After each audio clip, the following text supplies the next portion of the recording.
News, सच जरूरी है। नमस्कार दर्शकों, मैं शिवा शेख और आप देख रहे हैं एमएनएस न्यूज। ब्रेक के बाद एक बार फिर स्वागत है आपका शाम की खबरों में।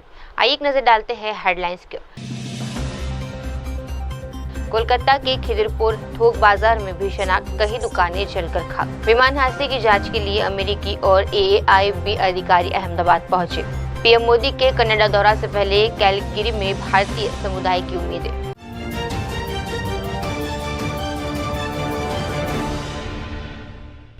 आप देख रहे हैं एमएनएस न्यूज, सच जरूरी है। आइए देखते हैं खबरें विस्तार से। कोलकाता के खिदिरपुर थोक बाजार में भीषण आग, कई दुकानें जलकर खाक। पश्चिम बंगाल की राजधानी कोलकाता के खिदिरपुर इलाके में स्थित थोक बाजार में कल रात भीषण आग लग गई। आग ने बाजार के कई हिस्सों को अपनी चपेट में ले लिया और कई दुकानें पूरी तरह जलकर खाक हो गई। मौके पर दमकल विभाग की कई गाड़ियां पहुंची और आग बुझाने में जुट गई। फिलहाल आग पर काबू पा लिया गया है और प्रशासन ने भी स्थिति पर नजर बनाए रखी हुई है। प्रभावित दुकानदारों को सहायता देने की घोषणा की गई है। आग लगने के कारणों का अभी तक पता नहीं चल पाया है और जांच शुरू कर दी गई है। स्थानीय लोग और व्यापारी इस घटना से गहरे आहत है।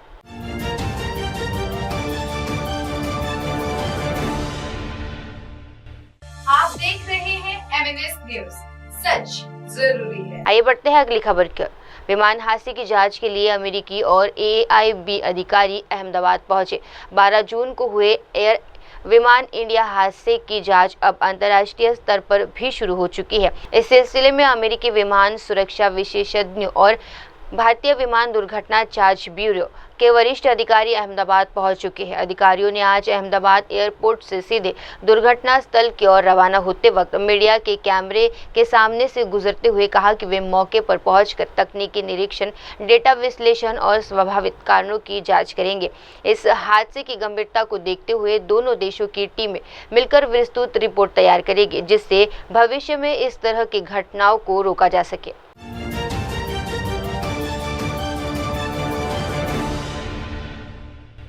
आप देख रहे हैं एमएनएस न्यूज, सच जरूरी है। आइए बढ़ते हैं अगली खबर की ओर। पीएम मोदी के कनाडा दौरा से पहले कैलगरी में भारतीय समुदाय की उम्मीदें। प्रधानमंत्री नरेंद्र मोदी के कनाडा दौरा से पहले कैलगरी में भारतीय समुदाय में खास उत्साह देखने को मिला। भारतीय मूल के नागरिक मनीष मिश्रा ने बयान देते हुए कहा, पिछले 2 वर्षों की घटनाओं को देखते हुए कनाडा संबंधों में दरारें जरूर डाली, लेकिन अब परिस्थितियां बदल रही है। उन्होंने कहा कि नए प्रधानमंत्री मार्क कार्नी का दृष्टिकोण बिल्कुल अलग है। उन्होंने तमाम राजनीतिक बाधाओं के बावजूद प्रधानमंत्री नरेंद्र मोदी के विशेष आमंत्रण देकर ये स्पष्ट कर दिया कि वे रिश्तों को सुधारने के लिए गंभीर है। मनीष मिश्रा ने आगे कहा, पहले के प्रधानमंत्री के विपरीत कार्नी राष्ट्र हित पर ध्यान केंद्रित कर रहे हैं। अगर कनाडा को व्यापारिक समझदार चाहिए तो भारत आज सबसे भरोसेमंद और समर्थवान विकल्पों में से एक है। भारत कनाडा के रिश्तों में नया अध्याय शुरू होने की उम्मीदों के साथ ये दौरा राजनीतिक, आर्थिक और सांस्कृतिक दृष्टि से बेहद अहम माना जा रहा है। हम कनाडा में 5 सालों से हैं। प्रधानमंत्री मोदी आने वाले हैं यहाँ पे और कितने उत्साहित है डायस्पोरा और कैसे स्वागत करेंगे? अरे प्रधानमंत्री मोदी जब से आने की बात हम लोगों ने सुनी है, हम लोग बहुत ही उत्साहित हैं और सभी इंडियन डायस्पोरा में, सभी व्हाट्सएप ग्रुप्स में, सभी फेसबुक पे प्रधानमंत्री जी का कैसे स्वागत किया जाए, बस इसी की प्लानिंग चल रही है। हमारे कम्युनिटी लीडर हम लोग एक साथ रहते हैं यहाँ पे कनाडा में, लगभग 45 ऑर्गेनाइजेशंस हम लोग एक साथ हैं। तो हम लोगों ने प्लान बनाया था कि हम प्रधानमंत्री जी का स्वागत करेंगे। 5000 लोगों का एक हॉल भी बुक किया हमने और उसमें हमने बहुत ट्राई किया कि एक मुलाकात हो जाए, लेकिन चूंकि प्लानिंग इतनी कम समय की थी और सिक्योरिटी कंसर्न की वजह से कुछ हो नहीं पा रहा है। लेकिन हम अभी भी प्रधानमंत्री जी से अनुरोध करेंगे कि हमें समय दें और हम शॉर्ट नोटिस पे वो हॉल फिर से रेडी कर सकते हैं। 17 या 18 2 तारीखें हमारे पास थी और उन 2 तारीखों में हम फिर से जो है कुछ कर सकते हैं अगर वो हमें समय दें। कैसे देखिए प्रधानमंत्री का विजिट है कनाडा में और कितना इम्प्रूव होगा टाइज जो इंडिया कनाडा का है आपके हिसाब से? तो इंडिया कनाडा की टाइज पहले से काफ़ी अच्छी थी। लास्ट 2 साल में they went southwards like so. उसमें क्या होता है कि अभी जो 2 साल पहले जो घटनाएं घटी, उन्होंने जो दरार पैदा की, उसको भरने में हो सकता है समय लगे, लेकिन अभी जो पिछले हमारे प्रधानमंत्री थे ये कनाडा के, अब वो नहीं है और मार्क कार्नी है और मार्क कार्नी का विज़न जो है एकदम अलग है। और वो ये जो है ये गैप को तुरंत फिल करना चाहते हैं और इसीलिए उन्होंने पहला कदम उठाया है। प्रधानमंत्री को स्पेशली इनवाइट किया है यहाँ पे और इतने ऑड्स के अगेंस्ट किया है। और पहले के प्रधानमंत्री जो हैं वो अपीसमेंट पॉलिटिक्स करते थे, अभी इन्होंने उस अपीसमेंट पॉलिटिक्स को साइड में रख के अपने कंट्री के हित को देखा है और ये उनके हित में है कि इंडिया और कनाडा जो है एक साथ चलें, क्योंकि यूएस से उनकी कनाडा की बहुत ज़्यादा डिपेंडेंसी है जो कि यूएस के लिए जो कनाडा के लिए अच्छी नहीं है। तो कनाडा को व्यापार करना है तो आज India is one of the best partner to do any kind of economic ties और trade ties। And Canada India के साथ बहुत सारे कंट्रीज़ फ्री ट्रेड एग्रीमेंट्स भी कर रहे हैं और I think Canada should be also in the queue to do that. And India is not only economic superpower, it is a military superpower too. So अभी देखिए अभी रिसेंटली यूएस ने $60 billion मांग लिए कनाडा से उनको आयरन डोम बनाने के लिए। If they give 20 billion to India, it can be done much effective and much better solution for Canada. So Canada के लिए बहुत हितकारी है इंडिया से अच्छे जो संबंध रखना। Thank you.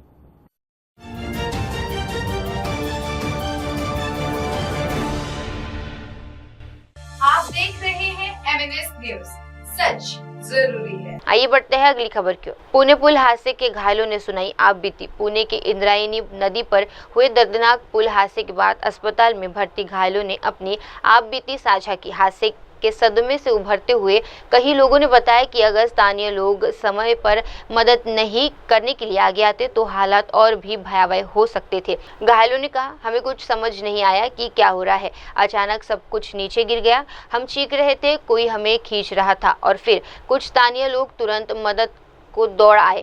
एक अन्य घायल ने कहा, अगर वो लोग कुछ मिनट भी देर करते तो शायद हम में से कोई भी आज जिंदा नहीं होता। वे असली हीरो है। स्थानीय लोगों की तत्परता और मानवता की कई जिंदगियां बचाई है और अस्पताल में भर्ती घायलों ने बार बार उनका आभार व्यक्त किया है। जो कल हादसा जो ब्रिज कोलैप्स हो गया उस दुर्घटना में जो है आप इंजर्ड हो गए हो, क्या आप जानकारी दे पाएंगे कि किस तरीके का सर? मेरा नाम संजय लक्ष्मण गोपे है।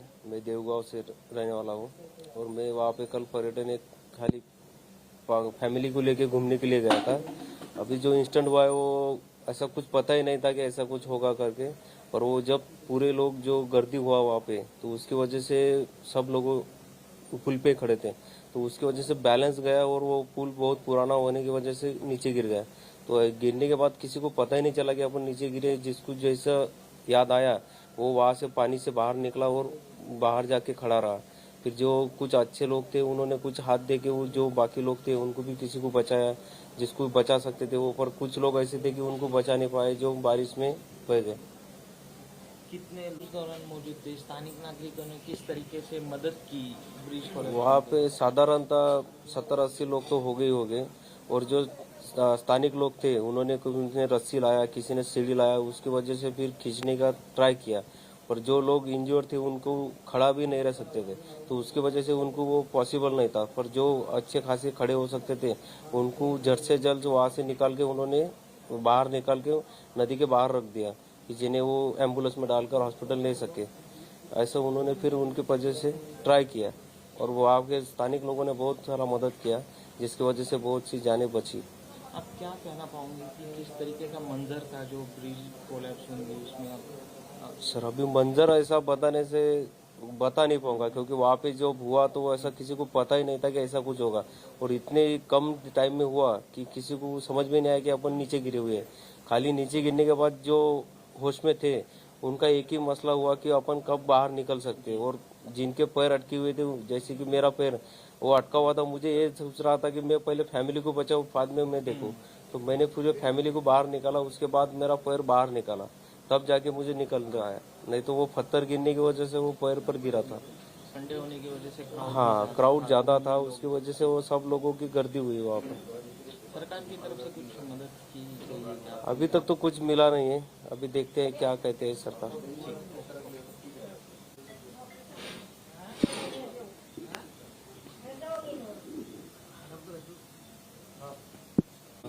कल ये जो हादसा हो गया उसमें आप इंजर्ड हो गए हो, क्या किस तरीके मौके का मंजर रहा, क्या आप कहना चाहेंगे? मेरा नाम बादल सिंधराम है। हम 7 लोग फ्रेंड लोग सब गए थे वहाँ पे और हमने मतलब इंजॉय वगैरह सब हो गया था। हम जब रिटर्न जा रहे थे घर तो उसी टाइम पे उधर से 2-3 बाइक आ रही थी, इधर से भी 2-3 बाइक थी, तो वो निकल नहीं पा रही थी।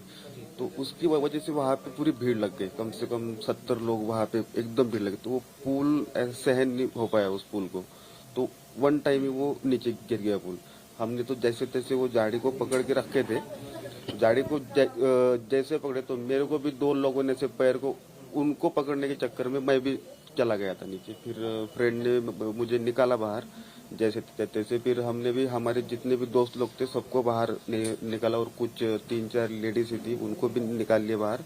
फिर हम यहाँ पे डायरेक्ट हॉस्पिटल में आए। और कितने ओवर क्राउडिंग वहाँ पे था, घूमने लोग आए थे? घूमने तो बहुत लोग थे वहाँ पे, 1000-2000 के आसपास, उससे ऊपर ही लोग थे। लेकिन पुल पे उस टाइम पे 70 से 80 लोग थे। का मंजर रहा उस समय, क्या मंजर तो जब मैं निकला और हमारे फ्रेंड लोग को निकाल तो मेरे पैर के ऊपर एक लेडीज सोई हुई थी, एक फ्रेंड सोया हुआ था और मेरे सामने ही 2 लाशें पड़ी थी। तो बहुत भयंकर था वो मंजर, मेरे लिए तो बहुत बेकार था। कहाँ पे चोट? मेरे को थोड़ा पैर में है और थोड़ी कमर में है, मोच है, और बाकी तो सब थोड़ा नॉर्मल है अभी। स्थानिक लोगों ने किस तरीके से वहाँ पे मदद की? स्थानिक लोग उसके 15-20 मिनट बाद सब लोग आए वहाँ से। स्थानिक लोगों ने रस्सी वस्सी सीढ़ी वीढ़ी लाए और सबको एक एक करके जो ठीक ठाक थे सबको ऊपर लिए और जो ज्यादा इंजर्ड थे तो उनको बांध के उन्होंने ऊपर ले लिए थे। सरकार की तरफ से कुछ क्या मदद की गई है? NDRS की टीम आई थी वहाँ पे, उन्होंने भी किया और यहाँ पे तो इलाज चल रहा है अच्छा अभी अस्पताल में आपको सरकार की तरफ से कुछ अस्पताल में इलाज के लिए वगैरह की? हाँ, अभी तो मदद की गई, हमको कुछ पैसा वैसा नहीं लग रहा है यहाँ पे, सब सरकार की तरफ से।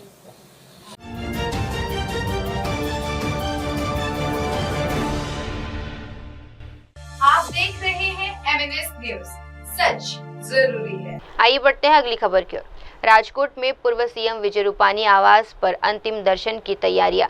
गुजरात के पूर्व मुख्यमंत्री विजय रूपानी की अहमदाबाद विमान दुर्घटना में हुई दुखद मृत्यु के बाद पूरे राज्य में शोक की लहर है। राजकोट स्थित उनके आवास पर अंतिम दर्शन और पुष्पांजलि की तैयारियां चल रही है। पारिवारिक करीबी सहयोगी, पार्टी के वरिष्ठ नेता और आम लोग बड़ी संख्या में उनके अंतिम दर्शन के लिए पहुंच रहे हैं। गुजरात की राजनीति में अपनी सादगी और मजबूती नेतृत्व के लिए पहचाने जाने वाले रूपानी जी को श्रद्धांजलि देने के लिए राज्य भर से श्रद्धांजलि संदेश भी पहुंच रहे हैं। प्रशासन द्वारा सुरक्षा और भीड़ नियंत्रण के व्यापक इंतजाम किए गए हैं।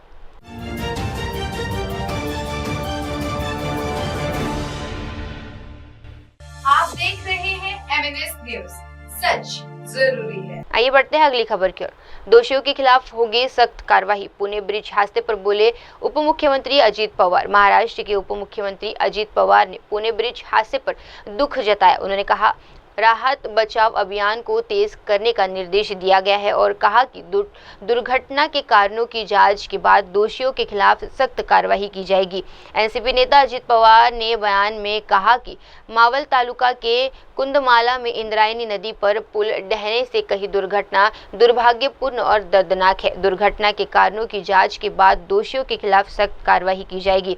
प्रारंभिक जानकारी की दुर्घटना में कुछ नागरिक और पर्यटन नदी की धारा में बह गए। दुर्घटना की जानकारी मिलते ही स्थानीय नागरिक और स्थानीय प्रशासन तुरंत दुर्घटना स्थल पर पहुंचे और बचाव और राहत कार्य शुरू कर दिया गया है। उन्होंने कहा जिला प्रशासन और राष्ट्रीय आपदा प्रतिक्रिया बल भी दुर्घटना की कुछ ही समय बाद घटनास्थल पर पहुंच गए और उन्होंने ये भी कहा कि बचाव तथा राहत कार्य शुरू कर दिया गया है। घायल नागरिकों को सभी आवश्यक चिकित्सा उपचार प्रदान करने के निर्देश दिए गए हैं। प्रारंभिक जानकारी मिली है कि इस पुल की स्थिति जर्जर है, इसीलिए प्रशासन को इस दुर्घटना की गहन जांच करने के निर्देश दिए गए हैं और अगर रखरखाव में कोई लापरवाही पाई जाती है तो संबंधित लोगों के खिलाफ सख्त कार्रवाई की जाएगी।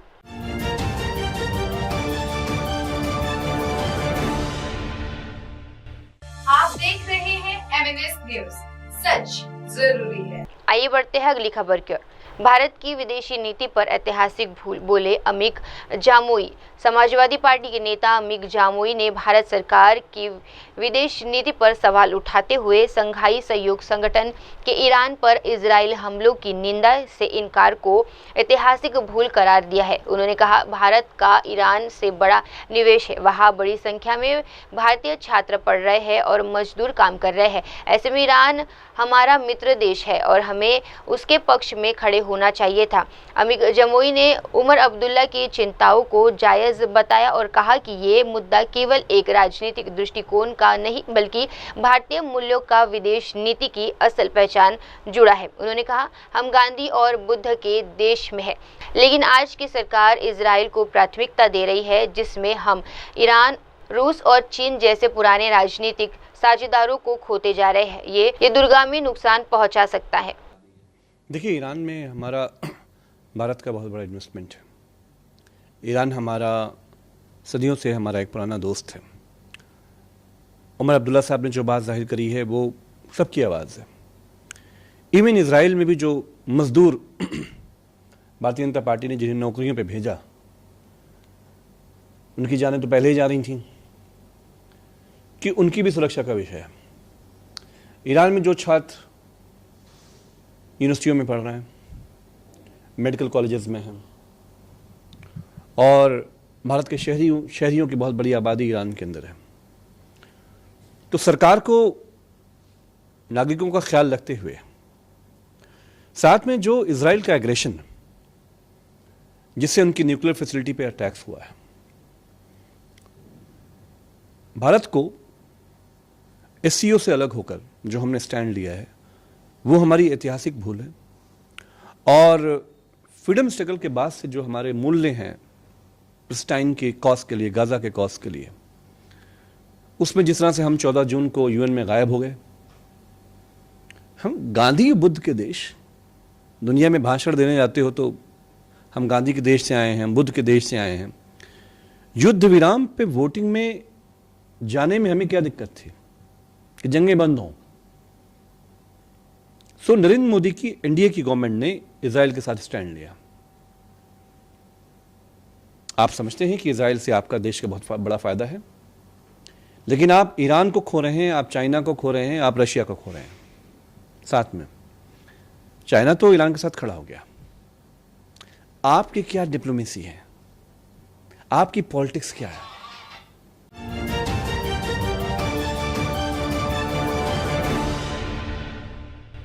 आप देख रहे हैं MNS न्यूज, सच जरूरी है। आइए बढ़ते हैं अगली खबर की ओर।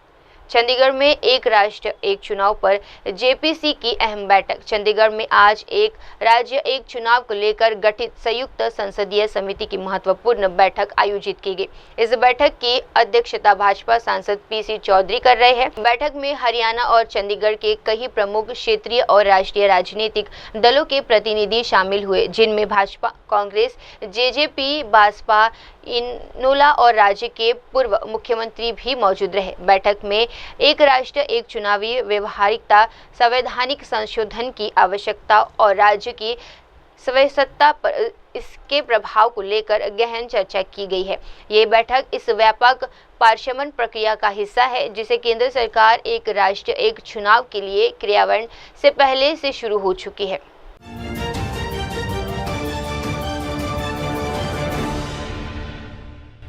आप देख रहे हैं MNS न्यूज, सच जरूरी है। आइए बढ़ते हैं अगली खबर की ओर। अहमदाबाद से राजकोट रवाना हुआ विजय रूपानी का पार्थिव शरीर। इंडिया एयर विमान दुर्घटना में दुखद रूप से निधन हो चुके गुजरात के पूर्व मुख्यमंत्री विजय रूपानी को आज अहमदाबाद में अंतिम श्रद्धांजलि दी गई। उनका पार्थिव शरीर अब उनके गृहनगर राजकोट में लाया जा रहा है, जहां उनका अंतिम संस्कार किया जाएगा। पत्नी अंजलि रूपानी ने नम आंखों से उन्हें भावनी विदाई दी। वहीं गुजरात के मुख्यमंत्री भूपेंद्र पटेल, मंत्री ऋषिकेश पटेल और हर्ष सांघवी सहित कई गणमान्य नेताओं ने पुष्पांजलि अर्पित कर पूर्व सीएम को अंतिम सम्मान दिया। राजनीतिक जगत के साथ साथ आम लोग भी रूपानी के निधन से शोकाकुल है। राजकोट में बड़ी संख्या में लोग उनके अंतिम दर्शन के लिए जुड़ने की संभावना है।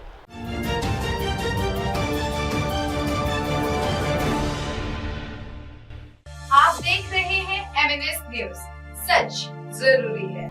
आइए बढ़ते हैं अगली खबर की ओर। भारत आपदा प्रबंधन में वैश्विक नेता बनने के करीब बोले अमित शाह। दिल्ली में आयोजित राज्यों और केंद्र शासित प्रशासनों के राहत आयुक्तों व आपदा प्रतिक्रिया बलों के सम्मेलन में आज केंद्रीय गृह मंत्री अमित शाह ने आपदा प्रबंधन के क्षेत्र में भारत की प्रगति पर प्रकाश डाला। उन्होंने कहा, जलवायु परिवर्तन और ग्लोबल वार्मिंग के इस दौरे में जब पूरी दुनिया आपदाओं को लेकर चिंतित है, भारत ने बीते 10 वर्षों में आपदा प्रबंधन के क्षेत्र में खुद को एक मजबूत और प्रभावी राष्ट्र के रूप में स्थापित किया है। गृह मंत्री ने राष्ट्रीय आपदा प्रबंधन प्रतिनिधिकरण और CDRI की सराहना करते हुए कहा कि इस संस्थाओं ने नीति निर्माण, अनुसंधान, ऐप डेवलप्ड और त्वरित प्रक्रिया के क्षेत्र में क्षमता, गति, दक्षता और सटीकता के साथ काम किया। अमित शाह ने स्पष्ट किया कि ये दशक इतिहास में एक संक्रमण काल के रूप में दर्ज किया जाएगा, जब भारत ने वैश्विक स्तर पर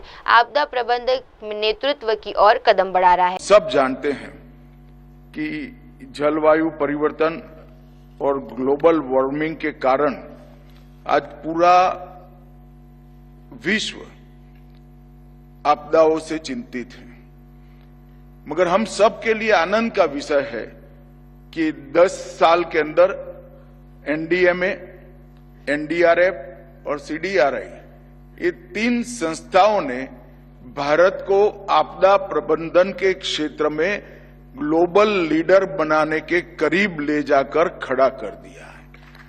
और ये हम सब के लिए बड़ा आनंद का विषय है। NDMA ने नीति विषयक संरचना करना, शोध कार्य करना, अनेक प्रकार के अभ्यास के लेखों को लोगों तक पहुंचाना, कई एप्स बनाना और ओवरऑल कोऑर्डिनेशन नीति विषयक विषयों का NDMA ने बहुत अच्छा किया है। और NDRF की मैं बात करता हूं तब मेरे ही विभाग के तहत काम करने वाला संगठन है, मगर मैं बेझिझक होकर कह सकता हूं कि पूरे देश में NDRF ने अपनी एक छवि बनाई है, ख्याति भी अर्जित की है और सम्मान भी प्राप्त किया है। और NDRF के संरचना में SDRF का भी बहुत बड़ा रोल रहा है। SDRF के जवानों को NDRF के तर्ज पर ट्रेन करने के लिए भी NDRF ने बहुत बड़ा काम किया है। और जब मैं कहता हूं कि भारत ग्लोबल लीडर बनने के कगार पर है, तब हमने वैश्विक स्तर पर भी CDRI के माध्यम से ढेर सारी प्रसिद्धि भी प्राप्त की है और स्वीकृति भी प्राप्त की है। मित्रों, ये 10 साल के अंदर डिजास्टर रिस्पांस के लिए ये दशक जो है बड़ा परिवर्तनकारी दशक माना जाएगा। जब भी भारत के डिजास्टर रिस्पांस का इतिहास लिखा जाएगा, ये 10 साल संक्रांति काल के 10 साल के रूप में इतिहास को इसको नोट करना पड़ेगा। ये 10 साल में क्षमता, गति, दक्षता और सटीकता, ये चारों क्षेत्रों में हमने बहुत नोंदपात्र सिद्धियां हासिल की हैं। हमने न केवल क्षमता को बढ़ाया है, इसको संवर्धित कर सातत्यपूर्ण तरीके से तहसील तक पहुंचाने का काम किया है। हमने गति का भी ध्यान रखा है, क्योंकि डिजास्टर मैनेजमेंट के किसी भी काम में गति का बहुत महत्व होता है। समय पर डिजास्टर मैनेजमेंट का काम होना और लोगों को बचाना, ये सबसे महत्वपूर्ण है। हमने आधुनिक से आधुनिक तकनीक और समर्पित अपने बल के कारण, समर्पित स्वभाव वाले बल के कारण दक्षता में भी वृद्धि की है और तकनीक का उपयोग कर सटीकता के साथ पूर्वानुमान और जहां इंफॉर्मेशन की जरूरत है वहां पर इंफॉर्मेशन एडवांस में पहुंचाकर समाज को जागरूक करना और पूरे समाज को ये डिजास्टर मैनेजमेंट के और राहत और बचाव के काम में जोड़ने में भी हमें सफलता मिली है।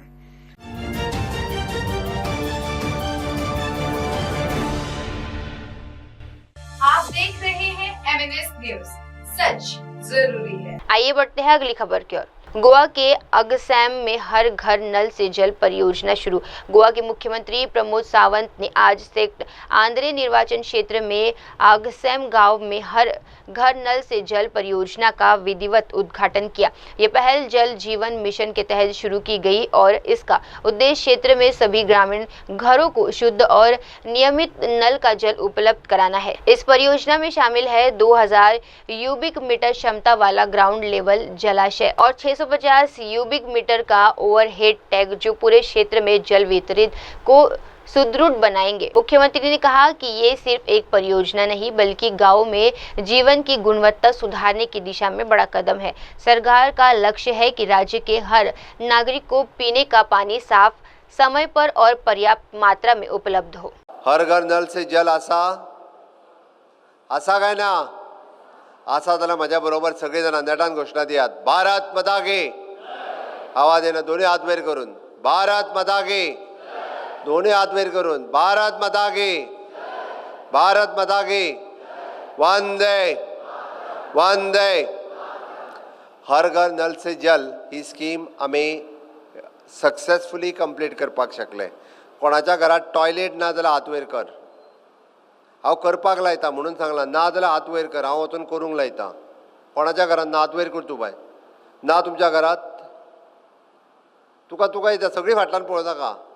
कोणाच्या घरात ना तेणे हात वयर करपाचो, कोणाच्या घरात ना लत धरिनासतर हात वयर कर। हांव सोमतो आयजूच आमच्या इंजिनियराक इन्स्ट्रक्शन दिवन सरकाराच्या वतीन टॉयलेट बांदूंक लायता। चुकून जर कोण उरला आसत आपल्या घरात टॉयलेट अजून बांदूंक ना जाल्यार सरकाराचें कर्तव्य आसा, जेका शक्य ना ताका टॉयलेट बांदून दिवपाचें काम आमचें आसा। म्हणून हांवें सांगलां, आमचो विरेश बाब उलयता आसतना केन्ना एसेंब्लीन उलयता तुमी हर घर शौचालय म्हणटा आनी ती जावकूच ना म्हणटा, हर घर नल से जल म्हणटा आनी तें जावकूच ना। आज बरो उलयलो तो, हांव काय म्हणना। ओके, हांवें कित्याक विचारलें, हांव जनरल पब्लिकाकूय आव्हान करता, जर कोणाच्या घरात खरेंच अजून टॉयलेट जर पावूंक ना आसत जाल्यार तांच्यांनी आमच्या कन्सर्न डिपार्टमेंटाक तांच्यांनी एप्रोच करचो, जेणे करून जाका पॉसिबल ना जो मूळ गोंयकार गोंयांत रावता, ओके, आत्तां कोण येवन थंय झोपडी बांदून रावता तेजें सांगना हांव परत एकदां सांगता, जो गोंयांत रावता गेली कितलींशींच वर्सां आनी नासत जाल्यार ताका टॉयलेट दिवपाचें काम हें आमचें आसा। म्हणून सरकार सातत्यान हर घर नल से जल आसतलो, हर घर शौचालय आसतलें म्हणजे हर घर टॉयलेट आसतलो, हर घर पाव इलेक्ट्रिसिटी आसतली, हर घरांत सडक आसतलो, हर घर इन्शुरन्स आसतलो। अशा सारकिल्यो वेगवेगळ्यो स्किमी माननीय प्रधानमंत्री नरेंद्र मोदीजी हांच्यांनी 11 वर्साच्या कार्यकाळात बेजीक इन्फ्रास्ट्रक्चर जे तयार करपाक जाय ते तयार करपाक केंद्रांतल्यान राज्याक मोठ्या प्रमाणात सपोर्ट दिला। आमची फुडली स्कीम कित्याक खबर आहा तुमकां? हर घर फायबर। आज जी भुरग्यांक इंटरनेट लागता त्या भुरग्यांक प्रत्येकाच्या घरात प्रत्येकाक इंटरनेट कनेक्टिविटी मेळची म्हणून हर घर फायबराचेर आमी आतां काम करीत आसा आनी तें काम करपा खातीर सपोर्ट आमकां माननीय प्रधानमंत्री नरेंद्र मोदीजी हांचो आसा। म्हणून गांवांतल्या सगळ्या लोकांक सगळ्यो सुविधा दिवच्यो ताच्या खातीर आमचें सरकार सातत्यात काम करीत आसता। हांवें हर घर फायबर इतक्याच खातीर म्हटलो, तुमी जी आत्तां भुरगीं 8वी 9वी 10वी जी शिकता म्हणजे 12वी जाल्या उपरांत ग्रॅज्युएट जाल्या उपरांत माननीय प्रधानमंत्री नरेंद्र मोदीजी हांच्यांनी विकसीत भारत 2047 हे देशाचें स्वप्न ते दाखयता।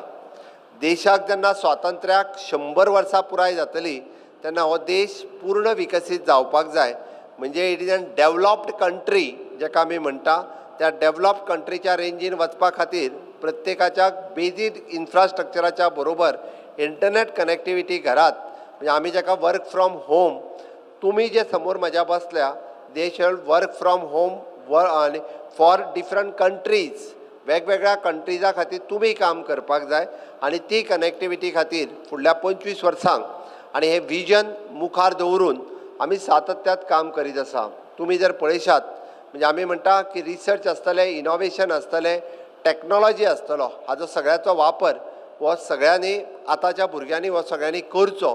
म्हणून तर कोडिंग आनी रोबोटीक हे एड्युकेशन आमी आमच्या स्कुलांनी हाडलें आनी प्रत्येक स्कुलाक कोडिंग आनी रोबोटीक किट हे आमी दिवपाक शकले। आमी प्रत्येक स्कुलांत डिजिटल कॉम्प्युटर एड्युकेशन हे आमी प्रत्येक स्कुलांत पावोवपाक शकले, कारण भुरगीं ही आमची एडवान्स टॅक्नॉलॉजी तांकां कळपाक जाय ह्या हेतूत आनी ह्या उद्देशात आमी आमच्या एड्युकेशन डिपार्टमेंट काम करता. आज आमी पळयता की ह्या कार्यक्रमाक तुमी मुद्दामून हांगासर आयले आनी केंद्रांतल्यो सगळ्यो स्किमी इक्याचेरच न्ही तर आज इनोवेशन आनी टॅक्नॉलॉजी जाका आमी AI म्हणटा, आर्टिफिशियल इंटेलिजन्स, हाजेर भर दिला. आनी आतां AI यूज करून म्हणजे आर्टिफिशियल इंटेलिजन्स यूज करून गूड गव्हर्नन्स लोकां पर्यंत पावोवपाचो सरकाराचो प्रयत्न आसा. हांव आत्ताच म्हज्या बसतल्या कडेन हांव म्हज्या CE कडेन उलयतालो, SE कडेन उलयतालो की आमी टोटल लॉस कितले जाता. उदकाचे बाबतींत आमकां जो 40% लॉस जाता तो लॉस आमकां कमी करून 20%चेर हाडपाचो आमचो प्रयत्न आसा. बऱ्याच जाणांक एकदां खबर ना की आमी जें उदक बेश्टेंच काडून फुकट मेळटा तें तुमच्या नळांतल्यान घरांत धाडिना.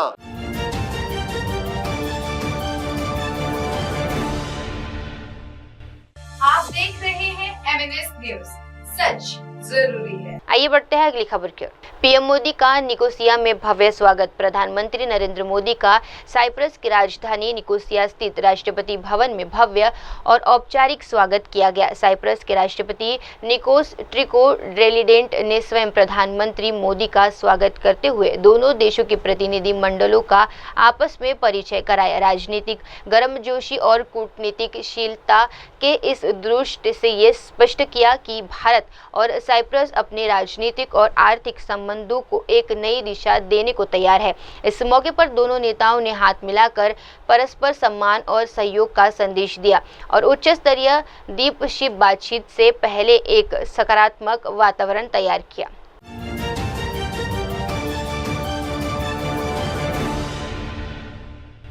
आप देख रहे हैं MNS न्यूज, सच जरूरी है. आइए बढ़ते हैं अगली खबर की ओर। यूपी पुलिस भर्ती पर बोले deputy CM KP Maurya. Uttar Pradesh police की हालिया भर्ती को लेकर मुख्यमंत्री केशव प्रसाद मौर्य ने बड़ा बयान दिया है। उन्होंने कहा कि राज्य के इतिहास में पहली बार इतने बड़े स्तर पर युवाओं को यूपी पुलिस में शामिल होने का मौका मिला है। उन्होंने बताया कि पहली बार केंद्रीय गृह मंत्री अमित शाह ने खुद चयनित अभ्यर्थियों को नियुक्त पत्र सौंपे हैं। ये युवाओं के लिए गर्व और भरोसे का लक्षण है।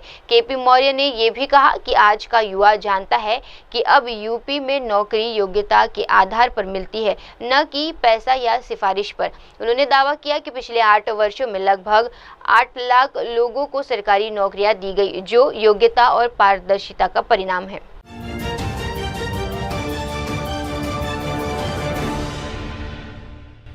आप देख रहे हैं MNS न्यूज, सच जरूरी है. आइए बढ़ते हैं अगली खबर की ओर। DK शिव कुमार ने अहमदाबाद विमान हादसे पर जताया शोक। कर्नाटक के उप मुख्यमंत्री DK शिव कुमार ने अहमदाबाद विमान दुर्घटना पर गहरा शोक और संवेदना व्यक्त की। बेंगलुरु में मीडिया से बातचीत करते हुए उन्होंने कहा, यह हादसा बेहद दर्दनाक है। हमने कई कीमती जान खो दी है, जिसमें वरिष्ठ नेता भी शामिल है।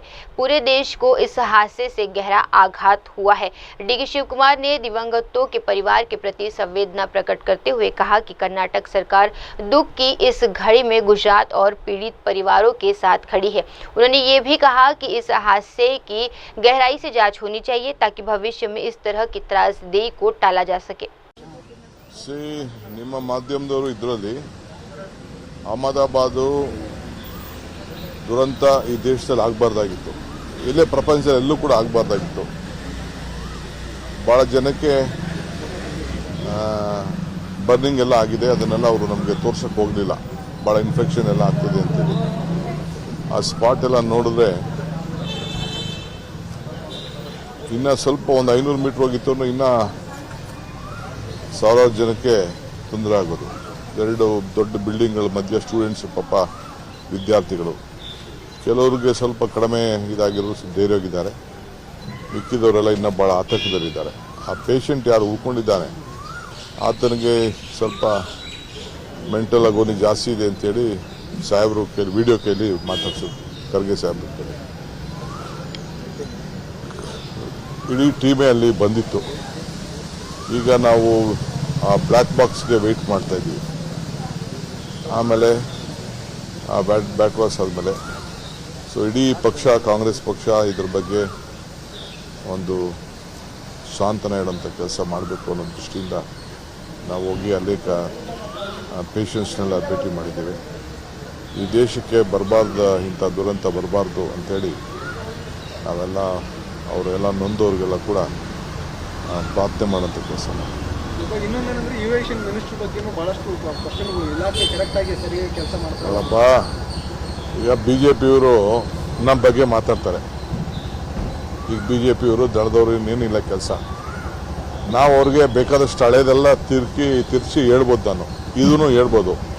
ನಾವು BJP ಥರ ನಾವು I don't want to comment on the civil aviation ministry or anything. ಬೇಕಾದಷ್ಟು ನಾರ್ಮ್ಸ್ ಇದೆ.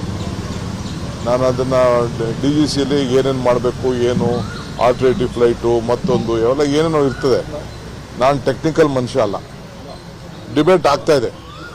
ಸೊ ನಾನು ಪೊಲಿಟಿಕಲೈಸ್ ಮಾಡಲಿಕ್ಕೆ ನನಗೆ ಇಷ್ಟ ಇಲ್ಲ. ಸತ್ತೋರ ಮೇಲೆ, ಎಣದವ್ರ ಮೇಲೆ ಬರೀ ಫೈಂಡಿಂಗ್ ಫಾಲ್ಟ್ಸು, ಅದು BJPಯವ್ರ ಡ್ಯೂಟಿ, BJP ದಳದವ್ರ ಡ್ಯೂಟಿ. ಈಗ ಮಾಡ್ತಾವ್ರಲ್ಲ, ಎಣದ ಮೇಲೆ ರಾಜಕಾರಣ ಮಾಡ್ತಾರಲ್ಲ, ಅವ್ರು ಅದು ಮಾಡ್ಕೊಳ್ಳಿ. ನಾನು I don't want to comment on the minister at this point of time. This is a serious concern of the nation.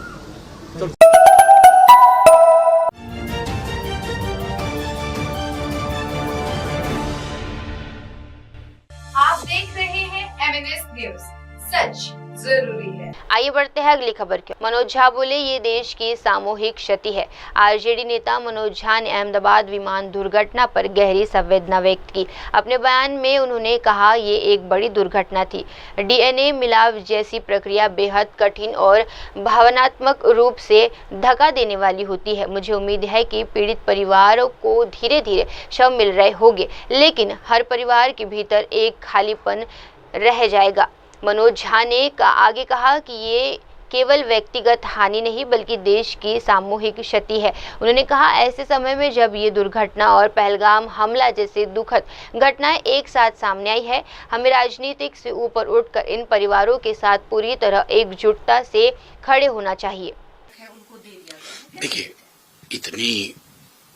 इतना भीषण हादसा बहुत आसान नहीं है। इन चीजों को भी एग्जीक्यूट करना, DNA मैचिंग, इतने सारे पैसेंजर्स, फिर भी मैं समझता हूं कि धीरे धीरे पार्थिव शरीर लोगों के जो उस हादसे में जो अपनी जान गंवा बैठे, उनके परिजनों को बस वही है कि जो रिक्तता उन परिवार में आ गई, कहीं न कहीं एक सामूहिक पीड़ा के दौर से पूरा देश गुजर रहा है।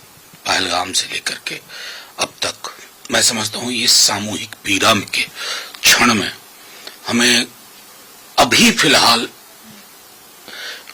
उन परिवारों को संबल देना चाहिए, बाकी चीजें बाद में। अब वक्त तो चला है दर्शकों छोटे से ब्रेक का। ब्रेक के बाद भी जुड़े रहिए, देखते रहिए मेरे सहयोगी श्रद्धा के साथ देश प्रदेश की तमाम बड़ी खबरें। धन्यवाद। हाय हेलो नमस्कार, मैं हूं पंकज विष्णु और आप देख रहे हैं MNS न्यूज। आप देख रहे हैं